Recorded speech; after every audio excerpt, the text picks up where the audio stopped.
First of all, I want to thank everyone for coming. My name is Aaron Clems. I'm the Director of Public Engagement at the Minnesota Center for Environmental Advocacy. We're here today to commemorate and react to the Supreme Court's decision in the PolyMet permit to mine case. This morning, the Minnesota Supreme Court struck down PolyMet's permit to mine and sent that back to the Department of Natural Resources.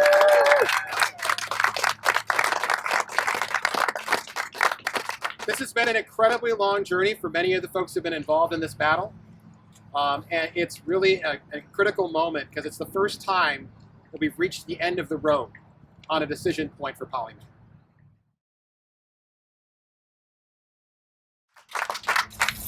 Thank you to everyone who is here.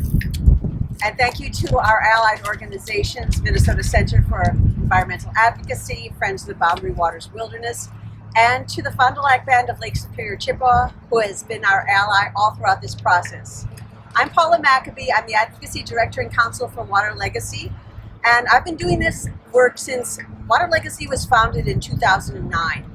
What we were told in 2009 is that there was no way PolyMet was going to be stopped, that it was inevitable, and that a deal had been done, and the Lake Superior watershed and the downstream communities, including the Fond du Lac Band, the city of Duluth, and all the people who drink water or eat fish or gather wild rice from the Partridge and Embarrass rivers all the way downstream to the St. Louis River estuary. This area was a sacrifice zone, and these communities were sacrifice communities.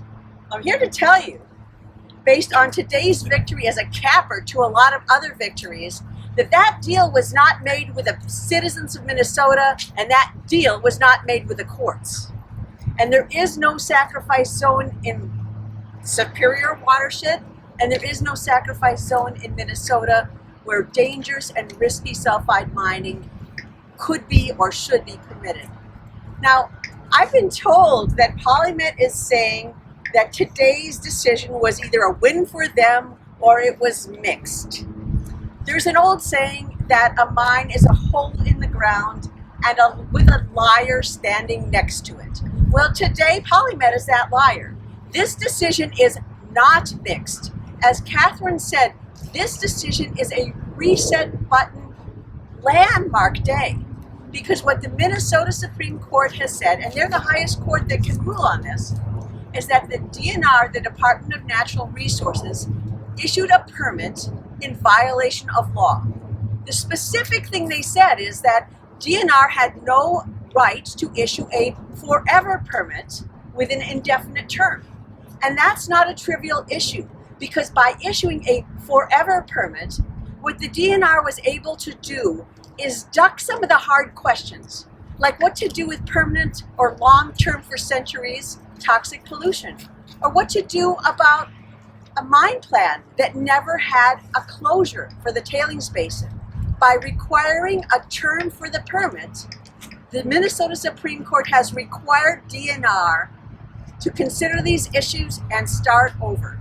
So in simple layman's language, the decision today says the PolyMet DNR permit to mine was illegal.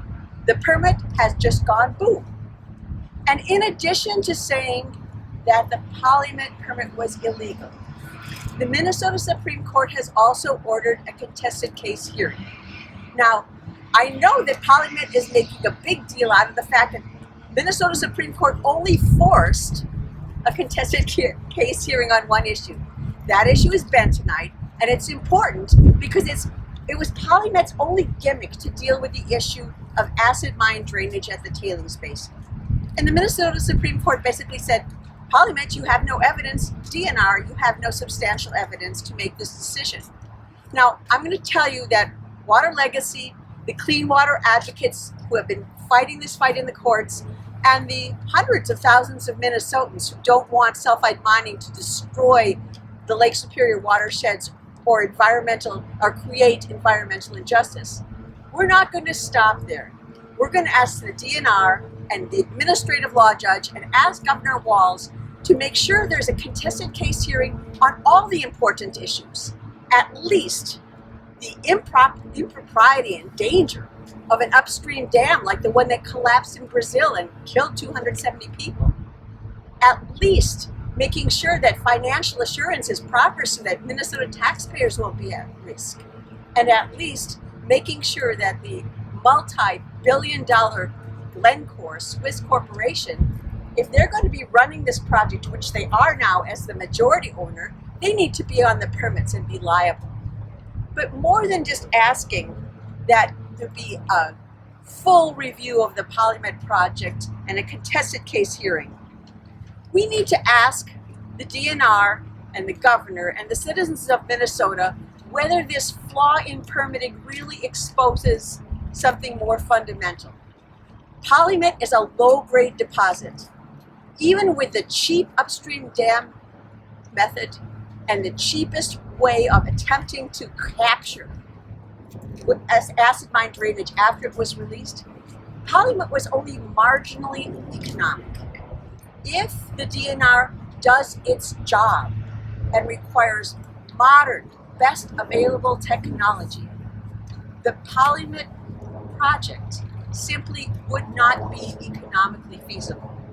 So let's all band together and talk to our elected officials, talk to our administrative officials, and not stop and say it's time to stop the embarrassment of regulatory agencies that don't do their job. And it's also time for agencies to do their job and conclude that there's no place in Minnesota that is a sacrifice zone for sulfide mining. It's too dangerous and too risky to our clean water, our human health, and to the importance of downstream communities and environmental justice. So let this PolyMet go bust moment, taking them back to square one, also be taking them back to Glencore, to grab its bags, Glencore, go back to Switzerland. Your dirty sulfide mining is not wanted here. Thank you.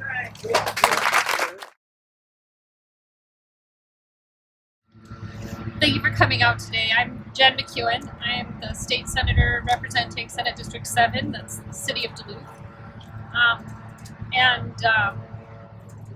My heart today is up in Duluth, and I'm thinking of that beautiful, magnificent Lake Superior that Duluth lies upon, and I'm thinking of all of the citizens, the volunteers and the activists and community members in Duluth who have, as has been said for years, been asking these just such basic questions about what this type of mining would mean for our city, for our economy, for our public health, and of course for Lake Superior and for the St. Louis River watershed.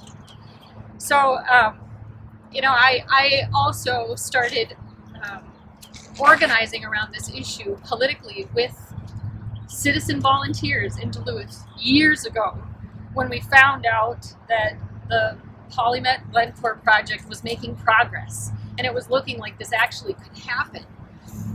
And we felt so powerless. We felt like, how are we going to stand up to this international mining conglomerate, this very powerful economic force?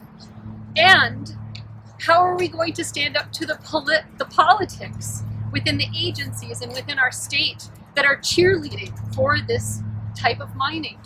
So we felt very overwhelmed. In spite of that, we had tremendous organizing by the citizens of Duluth, by volunteers, everyday people coming together, having meetings, educating one another about the possibility of this type of mining and what it could mean for our city and for our community.